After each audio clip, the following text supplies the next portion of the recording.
All right, the game started for the Atlanta Braves in the playoffs, and it ended over the weekend as they got beat by the Philadelphia Phillies in 4 games.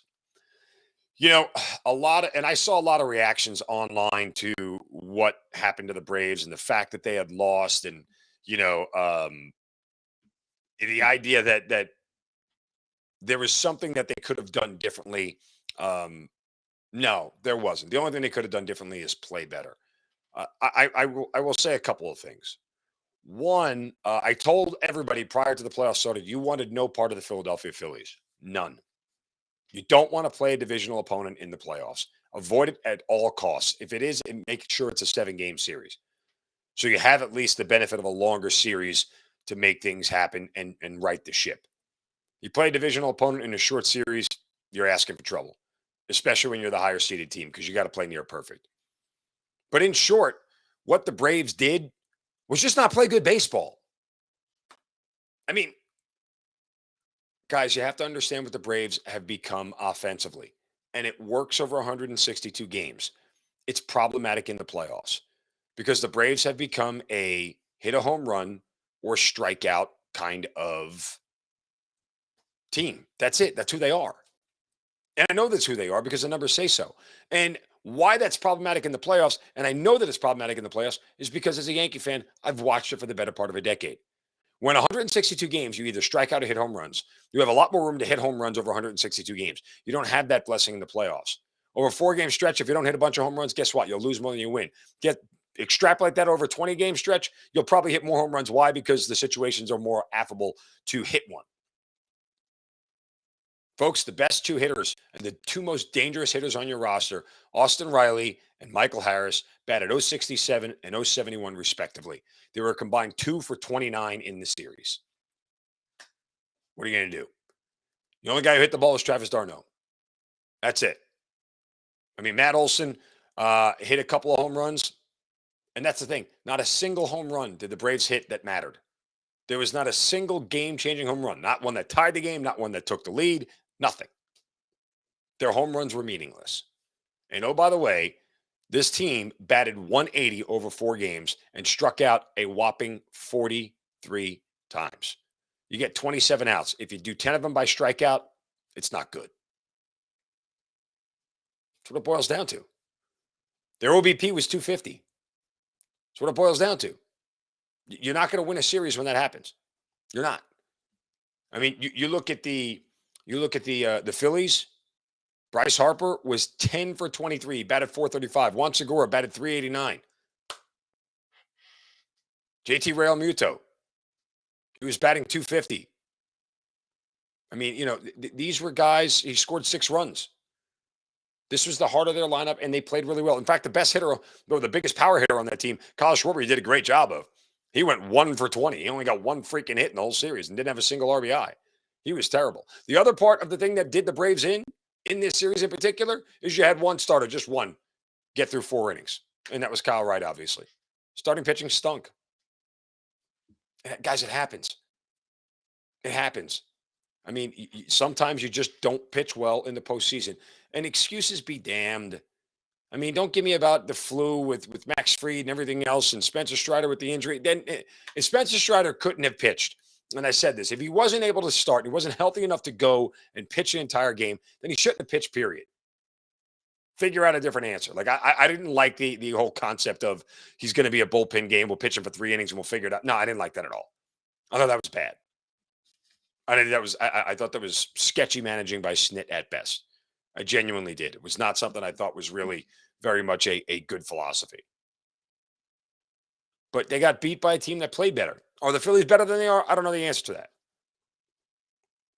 But they played better over a short series, and that's why it's dangerous. And let's pump the brakes on all the changes that people need to make. Folks, this team is well constructed, and they have a lot of salary certainty on the roster, which allows them to do exactly what they want to do. What's going to happen with Dansby, we'll figure that out. You got like easily 2 more weeks before you got to worry about that. They'll have a window right after the World Series is over to negotiate with them exclusively and see what happens. I mean, I would think with all the other salaries that they put together, I think here's the short answer on Dansby right now. Here's the best answer I can give you on Dansby right now. They'll treat him exactly the way they treated Freddie Freeman.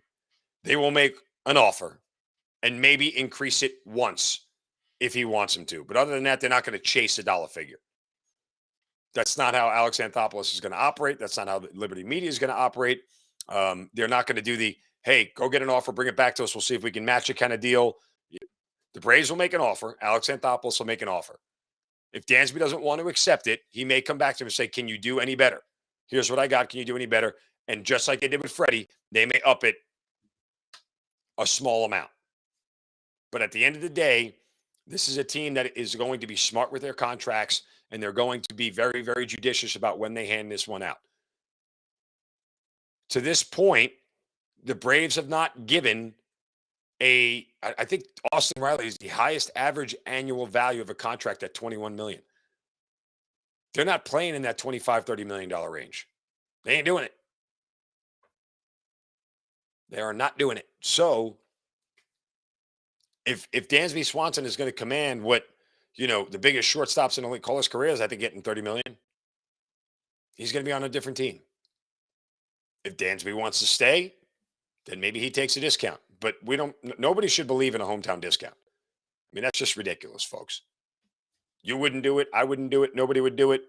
I mean, it's just one of those things where it's not a very sustainable idea. And in the big picture, if you want to try to put a really silver lining on this and make this very much a Pollyanna sort of thing, guess what? Losing this thing might actually have been better for them next year. You win. It's like, okay, they have the summer that they had to win 101 games, and you start to feel yourself a little bit. Now you realize why it's really hard to repeat and why it's hard to win more than one title in a several year span. And that sting may help them going forward next year. Obviously, over the course of a 6-month season, a lot of things are going to change, and you have no idea how things are going to unfold, this, that, and the other. All that still, guess what?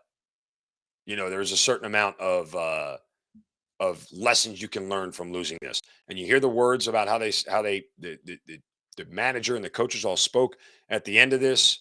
I think they all realized that they were sort of caught off guard about how quickly they were eliminated from the playoffs. So hopefully they roll it forward into something that is much more beneficial for them going into next year. All right, we got a big weekend in college football to get to. Before we do that, I want to remind you guys, because not only was it a big day in college, it was a big day in the NFL, to check out NFL Key Predictions here on Locked On. Thanks for making Locked On Falcons your first listen every single day. Aaron Freeman does an amazing job with that show on a weekly basis. Make sure you check out Locked On Falcons, but also check out NFL Key Predictions every Friday at Locked On NFL. That's right, folks. We do it big. We do it small here at Locked On. Locked On's experts give you the inside scoop of the 5 biggest games of the NFL weekend, including Sunday and Monday Night Football, plus betting advice from the field's leading betting experts, BetOnline. And me, of course. Follow NFL Key Predictions every Friday on Locked On NFL, available on the Odyssey app, YouTube, and wherever you get your podcast.